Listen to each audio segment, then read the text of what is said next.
ধন্যবাদ এবং স্বাগত জানাই আরেকটি ভিডিওতে। আজকের এই ভিডিওতে আমি কথা বলবো দ্রুত বীর্যপাত থেকে মুক্তি পাওয়ার উপায়। খুবই গুরুত্বপূর্ণ এই ভিডিওটি, যাদের ভিতরে সেক্সুয়াল যে ইস্যুগুলো রয়েছে বা প্রবলেমগুলো রয়েছে। আশা করি একটা ভিডিওতেই, আমার এই একটা ভিডিওতে যে ইনফরমেশন আপনি পাবেন, তাতে নতুন করে অন্য কোনো ইনফরমেশন দরকার হবে না। আমি এই ভিডিওটি তৈরি করার আগে বেশ কিছু ইউটিউব চ্যানেল ঘাটাঘাটি করেছি, দেখেছি। সাথে সাথে আমি দেখেছি আমার পার্সোনাল কিছু বই, যেগুলো আমার সারা জীবন আমাকে অনেক রকমের হেল্প করেছে। এর সাথে রয়েছে আমার পার্সোনাল যে অভিজ্ঞতা রয়েছে, আমার পেশেন্ট দেখতে গিয়ে যে অভিজ্ঞতাগুলো, সেগুলো আমি শেয়ার করব এই ভিডিওর মাধ্যমে। আপনারা প্রথম থেকে শেষ পর্যন্ত যদি দেখেন, তাহলে এখান থেকে এমন কিছু পেয়ে যাবেন যেটা হচ্ছে যে আপনার হয়তো বীর্যপাত নিয়ে বা সেক্সুয়াল কোনো প্রবলেম নিয়ে আর কোনো ইনফরমেশন খুব বেশি দরকার হবে না। আমার চ্যানেলটি যদি ভালো লাগে, আমি প্রথমেই বলে নিচ্ছি, আপনারা সাবস্ক্রাইব করবেন এবং এই ভিডিওটি অন্যদের মাঝে শেয়ার করবেন। তো দ্রুত বীর্যপাত থেকে মুক্তি পেতে হলেও কিছু জিনিস আপনাদেরকে জানতে হবে, যেটা আমরা সাইকো এডুকেশন হিসেবে বলি। খুবই ইম্পর্টেন্টলি এই বিষয়গুলো সচেতন থাকলে দেখবেন আপনার ভিতরে অ্যাংজাইটি বা যে টেনশন, সেটি অনেকাংশে কমে যাবে। সাথে সাথে যে ইনফরমেশনটি দেব, আপনারা ইউটিউবে যে ইনফরমেশনগুলো পাবেন, আপনি বেশিরভাগ ক্ষেত্রেই দেখবেন যে এখানে সাইকোলজিক্যাল যে পার্সপেক্টিভ, সেই বিষয়গুলো কম নিয়ে আসা হয়েছে, বা যদি থাকেও কোনো সাইকোলজিস্টের মুখ থেকে এগুলো কম শুনতে পারবেন। সো আমি আছি কাউন্সেলিং সাইকোলজিস্ট আসাদুজ্জামান রাজু, আজকে এই ভিডিওটি নিয়ে। প্রথমেই যে প্রশ্নগুলো জানতে হবে সেটি হলো এই যে প্রিম্যাচুয়াল ইজাকুলেশন, যেটি অনেক বিভিন্ন রকমের প্রবলেম হিসেবে অনেকে মনে করে। যেমন এরকে বাংলায় বলা হয় শীঘ্র পতন। তো প্রশ্নটি যদি এরকম হয়, শীঘ্র পতন বা প্রিম্যাচুয়াল ইজাকুলেশন কী? এই প্রশ্নের অ্যান্সারটি হলো এটা, যে আপনার যে ইস্যুটি বা আপনার সেক্সুয়াল যে প্রবলেমটি, আপনি পিনাট্রেশন করার 1 মিনিটের ভিতরে যদি আপনার বীর্যপাত হয় বা 1 মিনিটের কমের থেকে, তখন কিন্তু এটা প্রিম্যাচুয়ার ইজাকুলেশন হিসেবে ধরে নেওয়া হয়। তারপর যে প্রিম্যাচুয়ার ইজাকুলেশন কেন হয়, এটি বিভিন্ন কারণ হতে পারে। আমি সাইকোলজিক্যাল কারণটি এর আগে বলেছি। এছাড়াও অনেকের ক্ষেত্রে দেখা যায় থাইরয়েডের প্রবলেম থাকলে, অথবা পোস্টেড গ্ল্যান্ডের যদি কোনো ইনফেকশন থাকে, অনেকের সময় অনেকের ক্ষেত্রে ডায়াবেটিস থাকে। হ্যাঁ, তারপর যে সাইকোলজিক্যাল বিষয়গুলো, একটি কিছু ব্যাপার আমি শেয়ার করেছি। অনেক ক্ষেত্রে হয় যে তাদের কাপলদের ভিতরে বিভিন্ন রকমের কনফ্লিক্ট থাকে, বিভিন্ন রকমের অথবা রাগ, বা কারোর সাথে খুব মন খুলে কথা বলে না, এবং যখন এই ফিজিক্যাল যে অ্যাক্টিভিটি বা সেক্স করতে যায়, তখন কিন্তু ওই জিনিসগুলো মনে পড়ে, বা দেখা যায় বিভিন্ন থিম তাদের মাথায় চলে আসে, তখন কিন্তু এই যে ইজাকুলেশন বা এই যে সমস্যাটি হয়ে থাকে। সো চিকিৎসার জায়গা কিন্তু এটাই, যে যেখানে হচ্ছে যে আপনাদেরকে এই যে দ্রুত বীর্যপাত থেকে মুক্তি পেতে হলে এই জায়গাগুলোতে কাজ করার আছে। সেক্ষেত্রে হয়তো বা অনেক সময় কাউন্সেলিংটা খুবই ভালো কাজ করে। তো এছাড়াও অন্য অনেক ক্ষেত্রে, যেমন অজানা কারণ হিসেবে কিন্তু বিভিন্ন বিষয় তুলে ধরা হয়। হয়তো অনেক সময় হরমোন, অথবা আমাদের পেনিসের ভিতরে যে নার্ভগুলো আছে, সেখানে যদি ডিসফাংশন থাকে বা কোনো রকমের সমস্যা থাকে, সেই ক্ষেত্রে কিন্তু এটা প্রিম্যাচুর ইজাকুলেশন বা এই যে দ্রুত বীর্যপাত হতে পারে। অনেক ক্ষেত্রে যেটি হয় যে এই জায়গাটাতে অতিরিক্ত উত্তেজিত হয়, অর্থাৎ তার পেনিসকে বেশি উত্তেজিত হয়, এবং তখন তাদের প্রিম্যাচুর ইজাকুলেশনটা হয়ে থাকে। এরপর প্রিম্যাচুয়াল ইজাকুলেশন কীভাবে নির্ণয় করা যায়, এটা হচ্ছে অনেকটা হচ্ছে যে আমরা চিকিৎসা করতে গিয়ে আমরা কিন্তু এটা আইডেন্টিফাই করি, বা আমাদের অনেক ক্ষেত্রে এমইসি করতে হয়, অর্থাৎ মেন্টাল স্টেট এক্সামিনেশনটা খুবই গুরুত্বপূর্ণ। সাথে সাথে হিস্টরি টেকিং, অর্থাৎ তার যে প্রবলেমটা তৈরি হয়েছে সেটা কবে থেকে তৈরি হয়েছে, যখন তৈরি হয়েছিল তখন কী কী বিষয়গুলো জড়িত ছিল। অনেক ক্ষেত্রে আমরা এখানে টিএ বা ট্রানজাকশন অ্যানালাইসিস, কিছু আমাদের কাউন্সেলিং যে অ্যাপ্রোচ রয়েছে, সেখানে আমরা কিন্তু অ্যাসেসমেন্টটা করি। অনেক ক্ষেত্রে দেখা যায় তাদের ভিতরে হয়তোবা যখন ছোট ছিল তখন নেগেটিভ কিছু এক্সপিরিয়েন্স ছিল, হয়তোবা তার আশেপাশে প্যারেন্ট অথবা প্যারেন্টাল ফিগার থেকে, অথবা হচ্ছে যে তার পিয়ার গ্রুপ বা পিয়ার প্রেশারের কারণে কিন্তু তো এটা তৈরি হয়েছে। অনেকে তার ভিতরে এই যে সেক্সুয়াল যে ইস্যুগুলো, সেই সম্পর্কে একটা নেগেটিভ ধারণা নিয়ে সে জন্মগ্রহণ করেছে, এবং আশেপাশে সব ক্ষেত্রে সে এটিকে গুরুত্ব সহকারে দেখেছে। সো এটা যেমন আইডেন্টিফাই করা খুবই গুরুত্বপূর্ণ। সেই সাথে সাথে সেক্স সম্পর্কে তার ধারণা কী, তার প্রথম সেক্সের এক্সপিরিয়েন্স কি, সেখানে কি কি ঘটেছিল, তার নেগেটিভ কোনো চিন্তা কাজ করে কিনা, অথবা তার পার্টনার ব্যাপারটা খুবই গুরুত্বপূর্ণ। সে কি একের অধিক পার্টনারের সাথে সে ইন্টারকোর্স করতো কিনা, বা এখন রানিং আছে কিনা, সেই জিনিসগুলো কিন্তু আমাদের খুবই ইম্পর্টেন্টলি নিতে হয়। এরপর আসেন যে এক্সপেকটেশন, যে তার আসলে সে কি এক্সপেক্ট করে। অনেক ক্ষেত্রে দেখা যায় যে অনেকে আছে পর্ন সাইট থেকে বিভিন্ন রকমের ভিডিও দেখে, এবং এই যে ভিডিওগুলো তারা তাদের একটা একটা মুভির মতো করে তৈরি করে, অনেকটা হচ্ছে যে ফ্লেভার দিয়ে তৈরি করে, অনেক রকমের অনেক কিছু ফুটিয়ে তোলে। তারা দেখা যায় যে এই যে সেক্সুয়াল যে বিষয়টি সেটা একটু এক্সটেন্ড করে অনেক দীর্ঘ সময় ধরে, বা বিভিন্ন রকমের পোস্টার গেস্টারে তারা হচ্ছে যে এই সেক্সুয়াল অ্যাক্টিভিটিগুলো করে, বিভিন্ন অ্যাঙ্গেল থেকে করে। তো অনেক সময় এইটা হচ্ছে যে এক্সপেকটেশন বাড়িয়ে দেয়, এবং যখন এক্সপেকটেশন বাড়িয়ে দেয় তখন তার ভিতরে হয়তো বা কনফিডেন্স কম থাকে বা হীনমন্যতা বোধ তৈরি হয়। এটাও কিন্তু তাদের একটা ইজাকুলেশনের ওয়ান অফ দ্য বেস্ট কারণ। তো এটা আমাদের নির্ণয় করতে হয়। অনেক সময় যেটা আমরা করি যে তার যে সমস্যাটি যে দ্রুত বীর্যপাত হচ্ছে, এর সাথে সাথে তার তার ভিতরে লিঙ্গ শীতলতা আছে কিনা, হ্যাঁ, হয়তো বা তার লিঙ্গ একদম দাঁড়ায় না। সো এটাও আমাদের কিন্তু দেখতে হয়। এছাড়াও কিছু যে ফিজিক্যাল যে কারণ আমি প্রথমে বলেছি, যে তার হয়তো বা থাইরয়েডের কোনো প্রবলেম থাকতে পারে, অথবা পোস্টেড গ্ল্যান্ডে কোনো সমস্যা থাকতে পারে। অনেক সময় দেখা যায় যে এই যে বিষয়গুলো আইডেন্টিফাই করা খুবই গুরুত্বপূর্ণ পরবর্তী ট্রিটমেন্টের জন্য। অনেক ক্ষেত্রে যেটি হয় যে শারীরিক বিভিন্ন টেস্ট থাকে, একজন ফিজিশিয়ান বা ডক্টর কিন্তু এটা হয়তো সরাসরি এটাকে এক্সপেরিমেন্ট করে। সো এটাও খুবই তার প্রিমেচুয়ার ইজাকুলেশনের নির্ণয় করার ক্ষেত্রে খুবই গুরুত্বপূর্ণ। এখন আসেন যে এর চিকিৎসার জায়গাটাতে আমরা আসি, যে এর চিকিৎসাটা কী ধরনের হয়। আমরা চিকিৎসা নিয়ে আরও ডিটেলস আমার ভিডিও এই পরবর্তীতে আমরা দিব, যে প্রত্যেকটা যে টেকনিক আমরা যা ইউজ করি, যারা সেক্স থেরাপিস্ট তারা কীভাবে টেকনিকগুলো ইউজ করি, তা সেগুলো আপনাদেরকে দেওয়া হবে। তো প্রথমে যে জিনিসটি সেটা হলো, এটা হলো মেডিসিনের ট্রিটমেন্টটা দেওয়া হয়। সেক্ষেত্রে অনেক বেশি যদি প্রবলেম থাকে সেক্ষেত্রে কিন্তু মেডিসিন ট্রিটমেন্টটা নিতে হয়। তবে অনেক সাইকিয়াট্রিস্ট বা মেডিসিন স্পেশালিস্ট কিন্তু বলেছেন যে কোনো রকমের মেডিসিন না নিয়ে আপনারা যদি এটা ন্যাচারাল ওয়েতে এটা ট্রিটমেন্টটা করতে পারেন সেটা সবচেয়ে ভালো। আমি যদি বলি লাইফ স্পিরিংয়ের যে প্রতিষ্ঠাতা ডক্টর কুশল, সেও কিন্তু এটাকে বলেছে যে আপনারা পারন্ত পক্ষে কখনোই এই মেডিসিন না নেওয়ার জন্য বলেছে। সো এটা আপনারা মাথায় রাখতে পারেন। এবং আমরা জানি যে এই যে সেক্সুয়াল যে মেডিসিনগুলো অনেক ক্ষেত্রে কিন্তু এখানে বিভিন্ন রকমের সাইড এফেক্ট থাকে, এবং সেখানে সে বলেছে যে বিভিন্ন রকমের SSRIs গ্রুপের যে ড্রাগগুলো দেওয়া হয় অনেক ক্ষেত্রে এটা অ্যাংজাইটি তাকে রিডিউস করে, এবং এই যে যে তার যে অ্যাক্টিভিটিগুলো মানে সেক্সুয়াল অ্যাক্টিভিটিগুলো এগুলো একটু লঙ্গার পিরিয়ড পর্যন্ত সে করতে পারে। তো সেই ক্ষেত্রে যে জিনিসটি গুরুত্বপূর্ণ সেটি হলো যে সাইড এফেক্টের বিষয়টি খুবই মাথায় রাখতে হবে। এবং ওষুধের ক্ষেত্রে তারা যেটা করে, আমি নিজেও প্রেসক্রিপশন দেখি, সেক্ষেত্রে আমি দেখেছি যে কিছু কিছু ওষুধ আছে দুই ধরনের। একটা ওষুধ হয়তোবা আপনাকে প্রতিদিন একটা হয়তোবা দুবেলা বা তিন বেলা খাওয়ার জন্য বলবে, এবং কিছু ওষুধ হয়তোবা আপনার সেক্সুয়াল অ্যাক্টিভিটি করার আগে হয়তোবা 1 ঘন্টা বা 2 ঘন্টা আগে খাওয়ার জন্য বলবে। এবং সেই ক্ষেত্রে আপনি যদি একটা লং পিরিয়ড পর্যন্ত একটা ট্রিটমেন্ট নিতে চান, তাহলে এই যে ওষুধগুলো অনেক ক্ষেত্রে কিন্তু এটা হয়তোবা 8 থেকে 10 বার পর্যন্ত আপনাকে খেতে হবে, বা 1 সপ্তাহ বা 2 সপ্তাহ খাওয়ার পরেই আপনি বুঝতে পারবেন যে ওষুধের যে ডোজটি সেটি আপনার ক্ষেত্রে কতটুকু কার্যকরী হচ্ছে। তো এটা সম্পূর্ণটাই হচ্ছে যে যারা এক্সপার্ট রয়েছেন, সাইকিয়াট্রিস্ট অথবা অনেক ক্ষেত্রে যে গাইনোকোলজিস্ট অথবা ইনফার্টিলিটি যে এক্সপার্ট রয়েছেন তারা কিন্তু এটা দেখবে, অথবা যৌন এবং বিশেষজ্ঞ যারা রয়েছেন তারা দেখেন। সেক্ষেত্রে তারা হচ্ছে যে অনেক ক্ষেত্রে মেডিসিন যে চিকিৎসা সেটি কিন্তু তারা দিয়ে থাকেন। সাথে সাথে আপনাদেরকেও জিনিসটা মাথায় রাখতে হবে যে শুধুমাত্র যে মেডিসিনের মাধ্যমেই কিন্তু আপনার এই সমস্যাটি একদম মানে কমপ্লিটলি মুক্তি পাবেন, ব্যাপারটা এটাই নয়।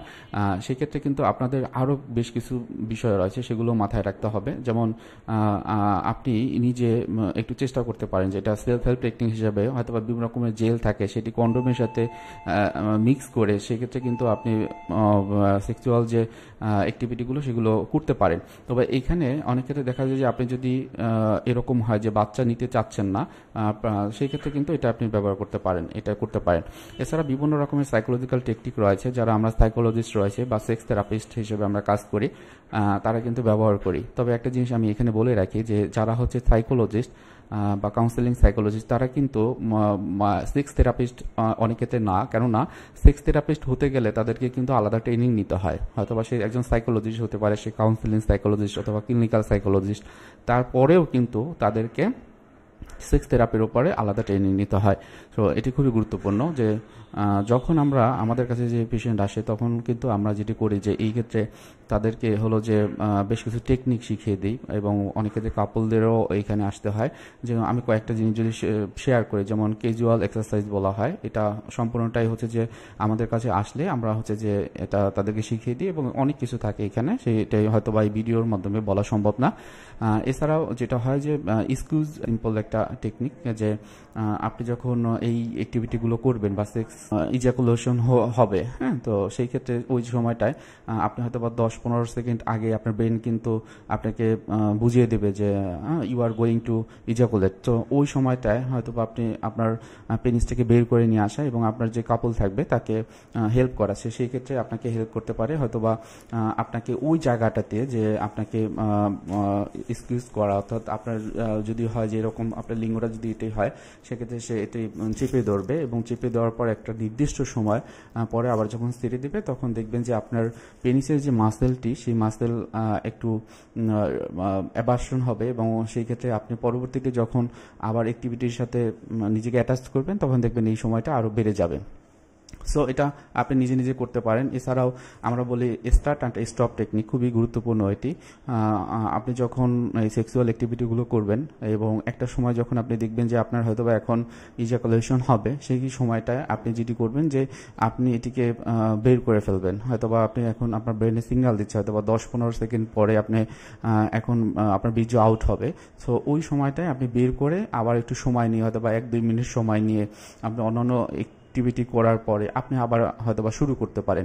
এটি কিন্তু খুবই গুরুত্বপূর্ণ, কেননা যখন আপনি এই যে আমার একটা মেন্টাল স্টেট হয়েছে যে আমার এখন ইজাকুলেশন হবে, এরপর যদি একটা ব্রেক দেন, একটা টাইম আউট দেন, ওই সময়টার পরে কিন্তু আবার নতুন করে আপনি কিছুটা সময় পাবেন যে সেই সময়টা আপনি আবার নতুন করে আপনার সেক্সুয়াল যে অ্যাক্টিভিটিগুলো সেগুলো করতে পারবেন এবং এনজয় করতে পারবেন।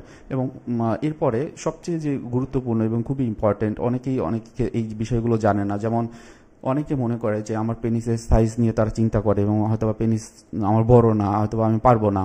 অনেক মেয়েদের ক্ষেত্রেও কিন্তু এটা থাকে যে তারা মনে করে যে পেনিস বড় থাকলেই কিন্তু তারা সেক্সুয়াল যে বিষয়গুলোতে খুব এক্সপার্ট হয়। এটা অনেক ক্ষেত্রে মিথ, কেননা এটা হচ্ছে যে মেয়েদের ক্লাইটোরিস যে জায়গাটি রয়েছে খুবই ইম্পর্টেন্ট, সেটা উত্তেজিত করা খুবই গুরুত্বপূর্ণ, যেটি হয়তো বা 3 থেকে 4 ইঞ্চি পর্যন্ত হয়, 3 বা 4 ইঞ্চি স্ট্যান্ডার্ড ধরা হয়। সেক্ষেত্রে কিন্তু তাদের যে উত্তেজনা বা এই যে একটা এনজয়, সেটা কিন্তু তারা করতে পারে। তো এই ক্ষেত্রে খুবই গুরুত্বপূর্ণ যে বিষয়টি, আপনি আস্তে আস্তে আপনার পেনিসকে আপনি ঢুকাতে পারেন এবং সম্পূর্ণটা না ঢুকিয়েও মোটামুটি 2 থেকে 3 ইঞ্চি পরিমাণে আপনি ঢুকিয়ে আপনার এই যে এনজয়টি সেটি কিন্তু করতে পারেন। সো এক্ষেত্রে কী হয় যে মনে করেন এটা যদি একটা আপনার পেনিস হয়, তো সেক্ষেত্রে কী করবেন, আপনি হয়তো এটা যদি ভিজে না হয়, সেক্ষেত্রে আপনি সম্পূর্ণটা যদি না ঢুকিয়ে আপনি 3 ইঞ্চি পরিমাণে আপনি যদি ঢুকান এভাবে, হ্যাঁ, তাহলে এটা কিন্তু তাদের একটা তৃপ্তি দিতে পারে। সো এই মিথটা থেকে কিন্তু বের হয়ে আসতে হবে যে পেনিসের সাইজ কিন্তু সেক্সুয়াল অ্যাক্টিভিটির ক্ষেত্রে খুব বেশি গুরুত্বপূর্ণ ভূমিকা রাখে না। আপনি অনেক ক্ষেত্রে যেটা হয়, পরবর্তীতে আমি যেটা বলবো যে ওমেন অন দ্য টপ, এটা বাংলাদেশের প্রেক্ষিতেও দেখা গেছে মেয়েরা এটাকে এনজয় করে। সেক্সুয়াল টাইমে হয়তো বা তারা উপরে থেকে সেক্সুয়াল অ্যাক্টিভিটিগুলো করবে, এটা অনেকটা এনজয়েবল এবং অনেক ক্ষেত্রে দেখা যায় যে মেয়েরা খুব উত্তেজিত বোধ করে এবং তারা এটিকে যেহেতু খুব বেশি এনজয় করে, সেক্ষেত্রে তার তৃপ্তিটা কিন্তু খুব, অর্গাজমটা কি খুব দ্রুত হয়। সো এটাও আপনারা করতে পারেন। অনেক সময় হয় যে মিউচুয়াল মাস্টারবেশন খুবই গুরুত্বপূর্ণ, আপনারা চাইলে মিউচুয়াল মাস্টারবেশনও করতে পারেন। সেক্ষেত্রে বেশ কিছু থেরাপিউটিক টেকনিক আমরা ব্যবহার করি, কারণ আমরা রিসার্চে দেখেছি যে মাস্টারবেশনটা শুধুমাত্র বিয়ের আগে না, বিয়ের পরেও কিন্তু অনেকের ক্ষেত্রে করে এবং এটা দেখা গিয়েছে যে ছেলেদের ক্ষেত্রে দেখা যাচ্ছে 95% কিন্তু মাস্টারবেশন করে এবং মেয়েদের ক্ষেত্রেও 80% মাস্টারবেশন করে। এটা হলো রিসার্চ থেকে পাওয়া গিয়েছে। সো এই জায়গাগুলোতে আপনারা মিউচুয়াল মাস্টারবেশন আপনারা করতে পারেন। আপনারা হয়তো বা বিভিন্ন মানে আপনাদের টেকনিক থাকতে পারে, সেই টেকনিকে অনুযায়ী আপনি করতে পারেন এবং সেক্ষেত্রে যদি কোনো প্রবলেম হয় সেক্ষেত্রে একজন প্রফেশনাল কাউন্সেলিং সাইকোলজিস্টের কাছে আসতে পারেন, কারণ এগুলো তারা হচ্ছে যে সেক্স এক্সপার্ট এবং সেক্স থেরাপি হিসেবে তারা কিন্তু এই টেকনিকগুলো জানেন এবং তাদের চিকিৎসার মাধ্যম হিসেবে এটি কিন্তু পেশেন্টদেরকে শিখিয়ে থাকেন। তারপর আরেকটা জিনিস যেটা হলো যে মদ্যপান এবং ধূমপানের সাথে কি কোনো সম্পর্ক আছে কিনা, খুবই গুরুত্বপূর্ণ এই বিষয়টি। অনেকেই জানেন না বা অনেক ক্ষেত্রে মনে করেন যে সে ওষুধ খাচ্ছে বা সেক্স থেরাপি নিচ্ছে, সাথে সাথে সে ধূমপান করছে এবং সাথে সাথে সে চিকিৎসাও নিচ্ছে, কিন্তু এটা কিন্তু আসলে ঠিক না। কারণ আপনি যখন চিকিৎসায় থাকবেন অবশ্যই চিকিৎসার যে নিয়ম নীতি আছে সেগুলোকে আপনার ধারণ করতে হবে, মেনে চলতে হবে। আপনি একই সাথে এই সবগুলো করতে পারবেন না। আপনি সেক্সের জন্য যখন থেরাপি নেবেন তখন এই থেরাপির যে প্রসেস রয়েছে, আপনার যে প্রফেশনাল রয়েছে সে যেভাবে বলবে সেভাবে করবেন। ধূমপান এবং মদ্যপানকে কমিয়ে নিয়ে আসতে হবে অন্তত এই চিকিৎসার এই সময়টায়। আপনি এই চিকিৎসার যে ইফেক্টিভনেসটা সেটা যদি আপনি বুঝতে চান। অনেকের ক্ষেত্রে কিন্তু এই যে ওজন বেশি থাকলে সেই ক্ষেত্রে কিন্তু এই সেক্সুয়াল ইস্যুগুলো অনেক বেশি কাজ করে। অনেক সময় দেখা যায় যে প্রথম সেক্সুয়াল অ্যাক্টিভিটি করতে গেলে তখন কিন্তু ইজাকুলেট আগেই হয়ে যায়, এবং আমরা বাংলাদেশের প্রেক্ষিতে জানি যে অনেক ক্ষেত্রে অ্যারেঞ্জ ম্যারেজ যখন হয় তখন 1 রাত বা 2 বা 3 দিন রাতের ভিতরে কিন্তু অনেক ক্ষেত্রে যে মেয়েদের ক্ষেত্রে এটা হয়, তারা কিন্তু এটিকে কমপ্লেন করে বাবা মায়ের কাছে যে তার যে সেক্সুয়াল প্রবলেম আছে।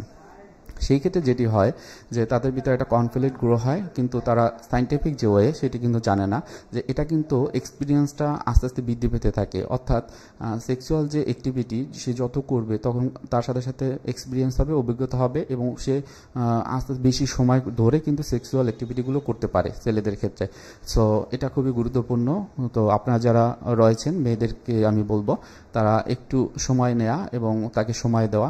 আবার সাথে সাথে ছেলে এবং মেয়েকে বলবো যে সেক্সুয়াল অ্যাক্টিভিটি খুবই গুরুত্বপূর্ণ। সেই ক্ষেত্রে আপনারা অবশ্যই যে জিনিসটি করবেন সেটা হলো নিয়মিত সেক্স করা। অনেক ক্ষেত্রে অনেকে মনে করে নিয়মিত সেক্সটাকে গুরুত্ব দেয় না, কিন্তু এটা কিন্তু মেডিকেল সায়েন্সে খুবই গুরুত্বপূর্ণ। কারণ এটা যদি আপনি নিয়মিত করেন সেই ক্ষেত্রে দেখবেন শীঘ্র পতন বা প্রিম্যাচুর ইজাকুলেশনটা অনেক ক্ষেত্রেই কমে যাবে। লাস্টে যে বিষয়টি আমি যেটি বলবো, আমাকে অনেক প্রশ্ন করে যে সঠিক সময় চিকিৎসা না করা হলে কি হতে পারে।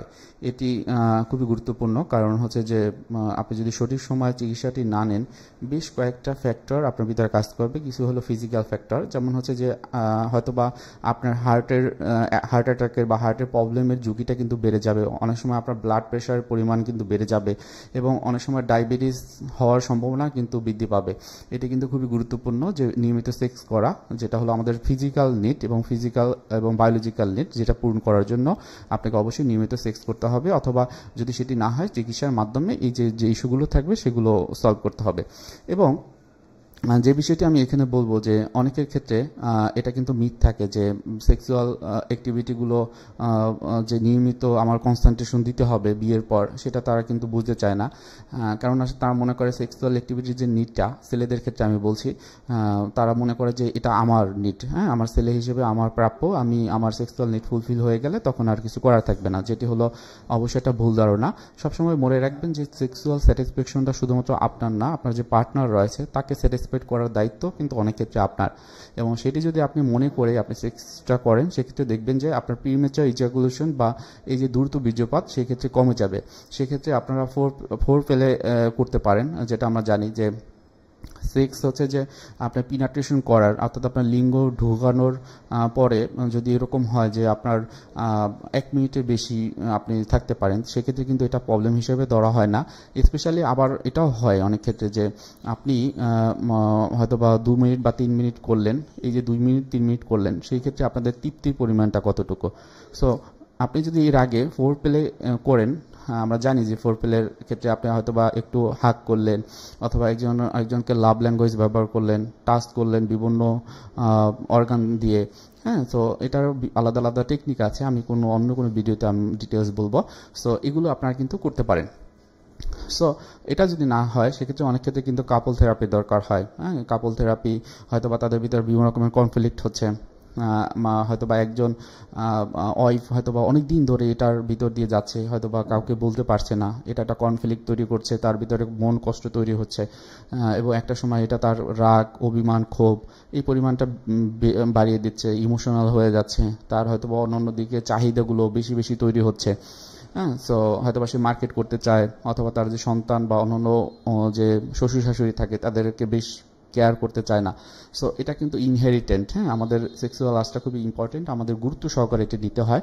সেক্ষেত্রে অবশ্যই আপনাদেরকে যে জিনিসটি করতে হবে, এই সেক্সুয়াল অ্যাক্টিভিটির ভিতরে নিজেকে নিয়োজিত রাখা খুবই গুরুত্বপূর্ণ। সাথে যদি দরকার হয় সেক্ষেত্রে কাপল থেরাপি দরকার হবে। আমরা বলি ইন্টারপার্সোনাল কমিউনিকেশনের ক্ষেত্রে বেশ কিছু সমস্যা তৈরি হয় এদের ভিতরে, সেই ক্ষেত্রে আমরা থেরাপিগুলো দিয়ে থাকি।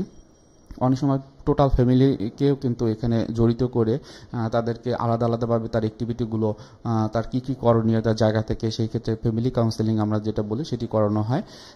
এবং অনেক ক্ষেত্রে দেখা যায় যে তাদের ভিতরে যে ভুল ধারণা থাকে যে তারা হচ্ছে যে এই যে বিভিন্ন রকমের পর্ন সাইট থেকে ভিডিও দেখে তারা দেখে যে অনেকে হয়তো বা 15 মিনিট, 20 মিনিট বা 25 মিনিট বা আধা ঘন্টা ধরে এই অ্যাক্টিভিটিগুলো করছে, সেক্সুয়াল এনজয়মেন্ট তাদের ভিতরে কাজ করছে। তো ওইটা যখন তাদের ভিতরে থাকে তারা কিন্তু এটাকে ওইভাবে এক্সপেক্ট করে যে ইরেকটাইল ডিসফাংশন বা ইজাকুলেশন যেটি বলি আমরা, সেক্সুয়াল ইজাকুলেশন, সেটি কিন্তু তাদের ভিতরে হতে পারে। সো এই জিনিসগুলো আমরা সবসময় গুরুত্ব দিই। ফ্যামিলি কনফ্লিক্ট, কাপল কনফ্লিক্ট, এর সাথে সাথে অনেক সময় যে ইন্ডিভিজুয়াল যে প্রবলেমগুলো, যেমন হয়তো বা যে হাজব্যান্ড যদি বাইরে থাকে, জবের পার্সপেক্টিভ, অন্যান্য পার্সপেক্টিভে তাদেরকে বিভিন্ন রকমের টেনশন, অ্যাংজাইটি বা প্রেশার তাদের নিতে হয়, এবং সে যখন বাসায় আসে তখন হয়তোবা তার এই প্রেশারগুলো আরও বেশি বৃদ্ধি পেতে থাকে। তখন হয়তোবা তার ফ্যামিলিতে তার হাজব্যান্ড এবং ওয়াইফের মধ্যে যে কথাগুলো, লাভ ল্যাঙ্গুয়েজ বা ভালোবাসার কথাগুলো বা একটু টাচ করা, সেই জিনিসগুলো হয় না বা সে মন থেকে চায় না। তো এটাও কিন্তু তার একটা বড় রকমের কনফ্লিক্ট হয়, এবং সঠিক চিকিৎসা না নিলে এই সময়টায় হয়তোবা এমন হতে পারে যে তাদের ভিতরে ডিভোর্স বা সেপারেশনের মতো ঘটনাগুলো কিন্তু আমরা অহরহ এখন দেখছি।